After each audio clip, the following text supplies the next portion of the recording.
Hey there folks, my name's Glenn. Welcome to the Cactus Atlas. Today we're going to be camping inside of Colorado National Monument. This is a campground episode.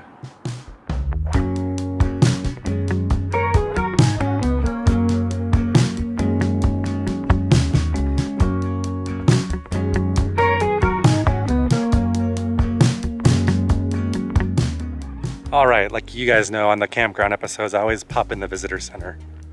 So let's go check this out, see what kind of wares they have, and see if there's a little museum or something in here. It's just one of those you can imagine, you know. The one out there that's our big, I guess you can see from here is the monument. It's a museum in here. Really nice little museum, and here's a good look at the terrain. Here's where we're camping. This is the visitor center, and that's Saddlehorn. And we did this rim drive. You can kind of see the road here. It goes all the way around this whole thing and comes out the other side.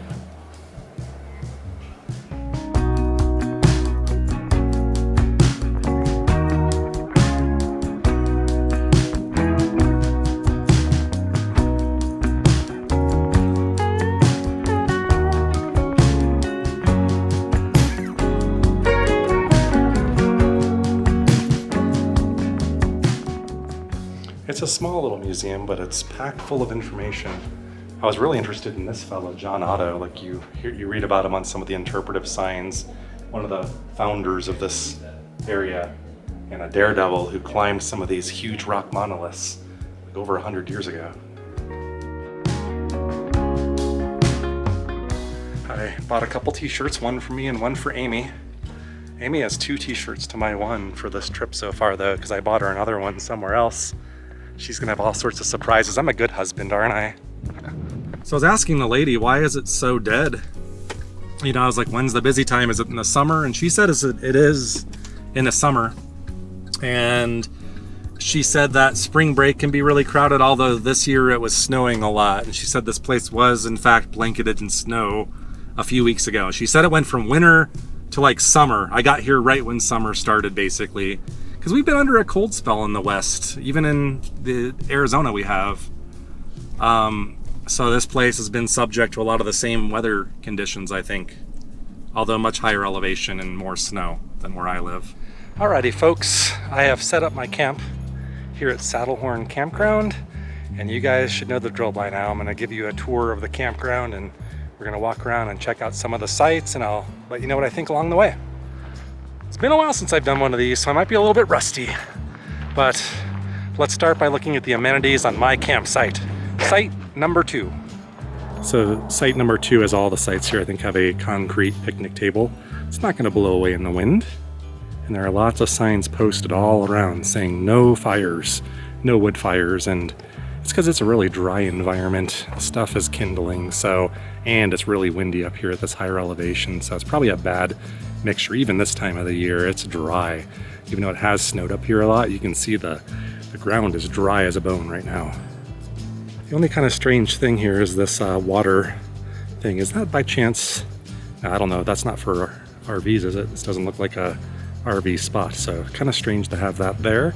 Just need to be careful in the middle of the night if I get up to take a walk, not to trip over that. And there's our campground host who's currently off duty. And once again, my site and driveway here at site number 2 on Loop A. And there's my site once again in Slim saying hello. My truck's name is Slim, by the way. And right to the right of my campsite is a restroom, which is kind of nice in the middle of the night if you have to make a run. You don't have to walk far. And now for the most awkward time of the presentation, the restroom tour. This is probably one of the cleanest National Monument, National Park campgrounds I've seen. It is immaculate. No cobwebs, no bugs, no spiders. Maybe a few cobwebs, that's to be expected, but a couple toilets and a urinal for the men. We are not going to be looking at the ladies' room. I never do that. So no paper towels. They have a dryer, but they do have soap. You don't always get soap. And you got the weather report in here also. This is us today, so we picked a good day actually. High of 75, low of 49, so it's not gonna get too chilly tonight. But you can see the temperature goes back down again the next day to 38, and there might be a chance of rain or snow up here. So we came here at just the right time. One thing to note is if you were up here in the rain, or maybe even some slushy snow, this would be a muddy mess. There's just deep dirt, deep red, dirty dirt. Gets everything dirty. All right, well, let's continue walking at least Loop A to start. See if any sites stand out to us. I'm not gonna point out every single one because they're so similar, but if I see any that are special, I'll make note. You see the same formula here right across the street at site number 3, a nice little looping driveway. This looks like it's probably a tent camper site. And I kind of like this one, site number 3. Not the flattest ground up here, but not bad. Definitely doable and nicely tucked away. So site number 3, I would buy you. Site number 4 here, you can kind of see is nicely in the trees and flat. Maybe it's worth taking a look here for fellow tent campers like me. So I can tell you, tent campers are very much ignored, it seems, on YouTube these days. It's all about the van lifers, not the tent lifers like me. I also like to make note of the accessible sites, and this one borders the restroom, which they oftentimes do, and you can see it has a nicely paved, pretty level little patio there. Very nice, but this one is occupied. You don't often see them occupied, but today they are. So there's an accessible site here. So site 7 is interesting. The driveway is here, but where is the campsite? Site 8 is next door. It must be down here. So you'd park up here, and this might be good for a camper, I would say, like a small camper or van or something like that. I don't know if I'd want to tent down here. I don't know if they designate things as tent sites or not, but I could see some sandstone down there, and I can tell you from experience, you ain't staking through stone.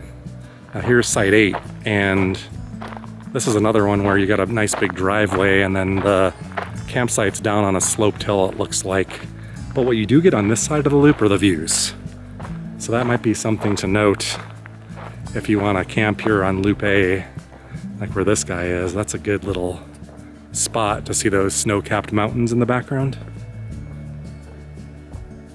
This here is site 9. You could see they all are open. They're not, nobody's reserved them. So I just happened to catch this place in perfect weather before the season really gets busy. Only problem I have with 13 is it butts up against another site, an unknown site number. I don't know what it is. I doubt that it's 13 because this one already has its grill and table, and looks like there's even more sites behind this potentially. So, but once again, privacy-wise, you're pretty good off. It's just this one. This is a little much. Like it's just this one log that separates you from this other campsite down here. And I don't know if this is still Loop A or one of the other loops. There's another restroom facility over there also. I want to continue walking in one direction, and when we come around this other side, I'll try to let you know what site that is if we remember. So I just kind of cut through here, and that's site 28, that's behind 13. So I wonder if the loop just kind of keeps going. I didn't really see how many sites are on Loop A and how many sites total. This is a great opportunity for Amy to flash information up on the screen to tell you that, because your host, your guide, did not do a good job studying up this time. He's been a busy guy. But anyway, yeah, this site 28 and 13 are literally up against each other. So if you had a group or something, I might recommend these two because they're really just adjoining. It's like having adjoining hotel rooms without the wall. Boy, how creepy would that be? Adjoining hotel rooms with no wall. No thanks. All right, so I gave you a pretty good look at, well, Loop A we got a pretty good look at. I didn't pick out everything for you, but you get the gist. I think what I'm gonna do really quick now is get into the car and let's drive the other loops really slowly, and I will commentate and let you know what I think. And here we are in Loop B. We already saw site 28. You can see a sign for water. They do have drinkable water here. And I didn't see any signs saying that the water is not drinkable, so that's a good thing to note if you're gonna camp. Even though you could do charcoal fires now, I might even recommend, you know, when you camp in the west, southwest, and the desert areas, bring propane with you just in case. Just my best advice if you're planning on cooking. Okay, so Site B, one thing I can say, or Loop B rather, is one thing I can say is it's, you got the views again, you're further out towards the edge of the rim here. And I do see a lot of tents on this loop. I've seen 2 tent campers so far, but overall you could see it is hilly back here. And looking at some of the sites, they do have the sites pretty leveled off, but not perfectly level by any means. And to be 100% honest with you, I just don't see any site that jumps out like a must-have. You know, I would say your bigger concern is rockiness of the terrain if you're a tent camper. You see tent campers, I'm looking out for you. And then we're done with Loop B. It was that quick. I mean, it's a pretty small campground so far. I do believe I saw Loop C. Am I losing my mind? Like when we came in here, let's go drive a little bit more and we'll see. And by the way, maybe Amy could flash something up if I misspoke, but I have not seen any electric hookups here so far. Yeah, Loop A and B are next to each other. Loop C there is a Loop C and it's down this a ways. So sites 52 through 80. So there you go, 80 sites total. I'm not that horrible of a tour guide, am I? Okay, so back here on Loop C, several sites have tent pads, which I did not see a single tent pad on Loop A, like site 76 here to my left. Perfectly level tent pad. So I would look on Loop C, actually, if you are a tent camper. Had I known there were tent pads and I paid attention to that, likely I would have chosen back here, because this seems to be the tent camper area with as many tent pads as I've seen so far. There's one right there. And the tent pads are filled with like a sandy gravel material, it looks like, so quite nice. Alrighty, folks. So there you have it. Loops A, B, and C, 80 sites, flashed right before your eyes. But yeah, I'm glad I did that just to see, because all of the sites with tent pads, like in the 70s, it seemed, where most of those were. Site 76 being one of them. I think Site 72, kind of ping-ponging back and forth. That's where you'd want to go if you're in a tent. Not that there's anything wrong with where I'm at. Wonder if Saddlehorn is named after this feature here, because from a distance it almost looks kind of like a saddle horn. Some of the features right there, like that thing right in front of us. Alrighty, so that kind of takes care of our walk around for Saddlehorn Campground. I wanted to spend time on this instead of just focusing on the campground the whole time, going to check out some other things. And one idea I have is, when I did the drive, there's a thing called the Rim Rock Scenic Drive that goes around the whole rim of Colorado National Monument. It was absolutely beautiful, and there's a couple lookout points that are just amazing. And I'm gonna try to hit one of those at sunset today as part of this episode to give you guys something special to enjoy. And then maybe we'll do some night walking. Never really have any solid plans, but I always try to mix in some activities so you can get a taste of the park without giving away all the goods. Okay, so the next plan here for us here on our campground tour, even though the campground tour is on pause, is I want to show you a little bit of the park. I'm going to show you a really neat section, and I think in this later afternoon light, if my bets are right, it should look pretty good. I don't want to wait too long because you're going to be in canyons here, so the shadows start a lot earlier than sunset.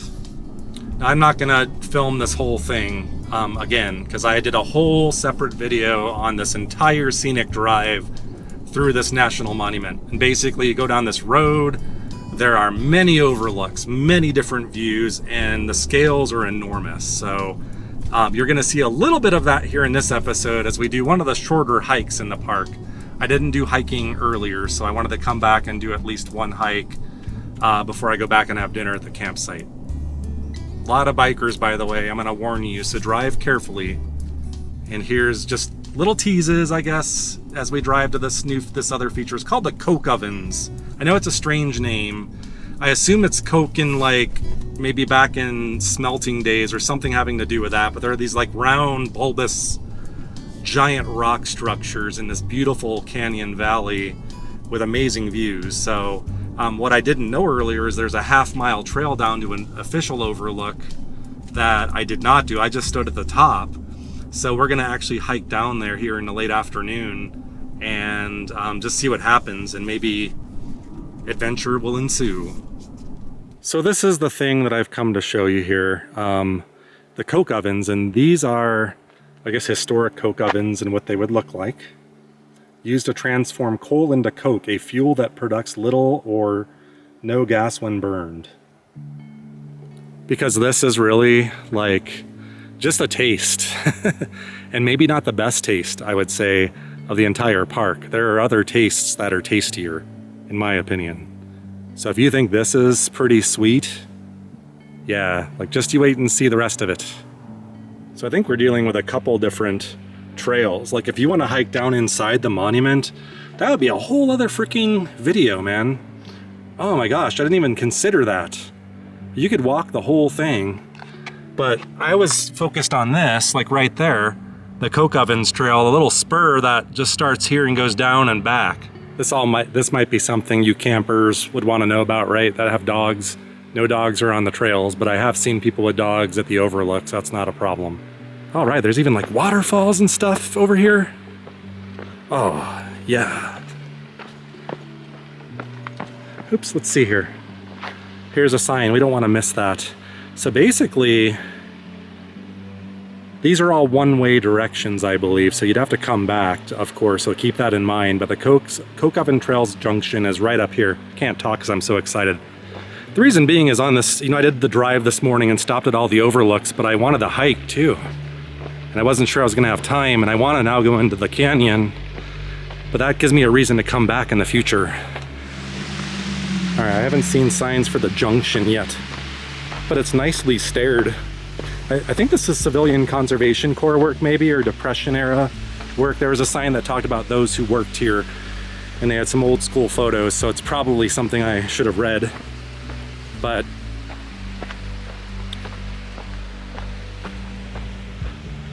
I don't really need to talk, do I? I just need to film and shut up. Let's talk, more walk.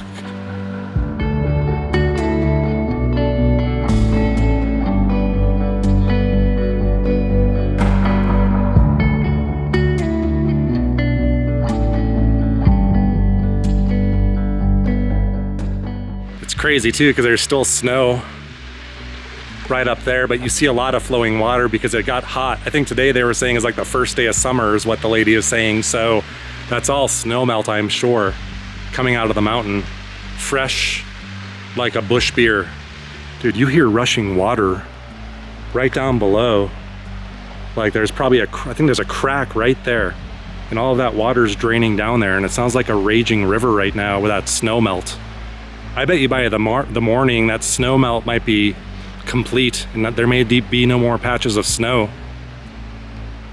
It's really easy to forget when you're mesmerized like I am right now with the sound of water and this lighting that you do have to go back up. So don't get too carried away. That is fresh snow melt. And the interesting thing that I would have to assume is naturally that's coming up from a higher elevation down into those valleys where the Colorado River lies on the other side and a vast valley down below. So these snow melts are almost certainly destined for the Colorado River and the Grand Canyon. And this is really an example of where some of the waters originate, on the tops of these things where snow melt feeds the river. You hear the flow of water here. It's draining from right up there, like mini waterfalls. It's such a soothing sound, and probably a rare sound because I imagine in the summertime, short of the occasional rain, it's probably bone dry out here.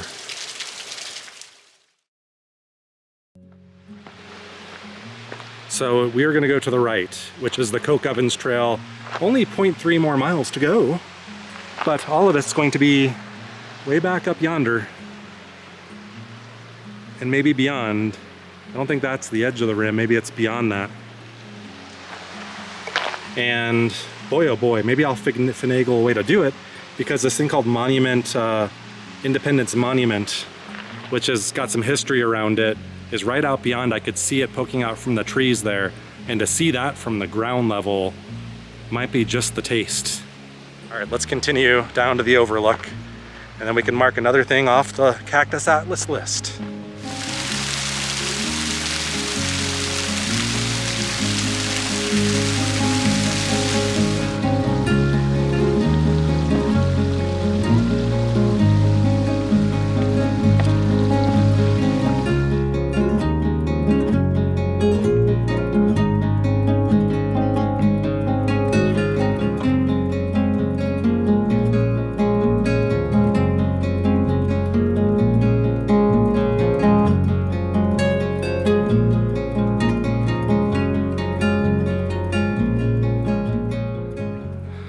Boy, I think the official overlook where we started was over on that side.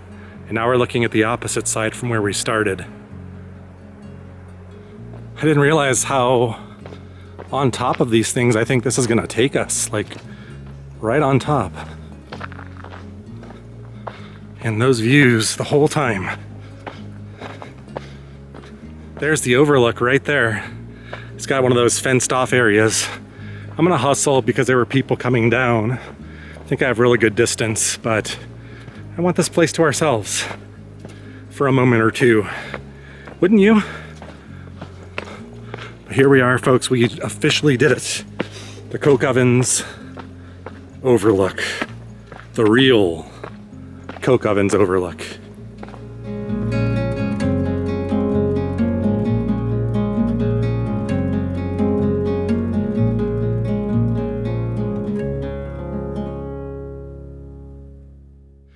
So a couple challenges here is the sun's really bright and reflecting off of that, but you can definitely see, you don't really see the large barrel-like structure. You see the sides of it very well, but I actually think the view from above is better, but the achievement makes it the best.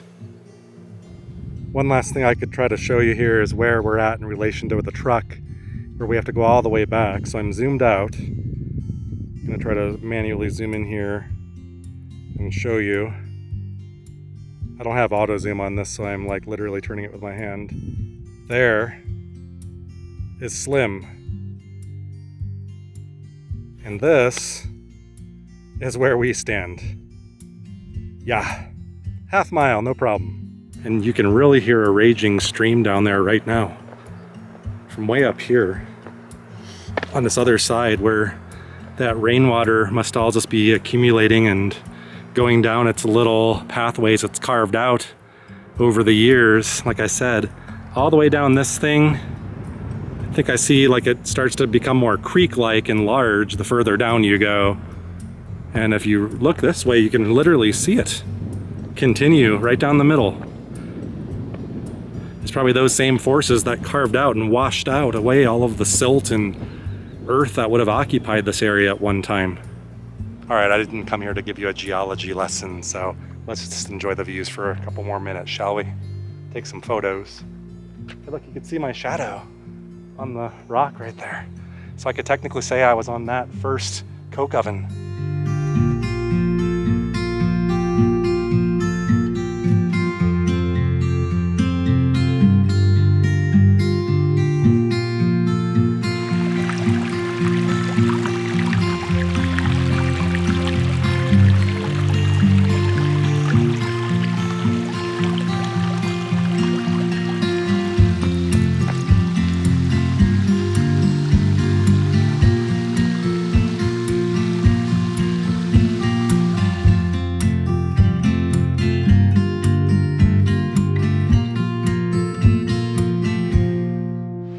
One last view of the Coke ovens.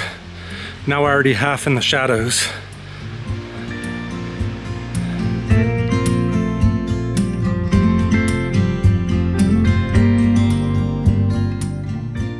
So this is pretty simple. My 2 cents is wonderful campground. Great for tent campers. Beautiful views. A crap ton of things to do. It's got it all. See you next time.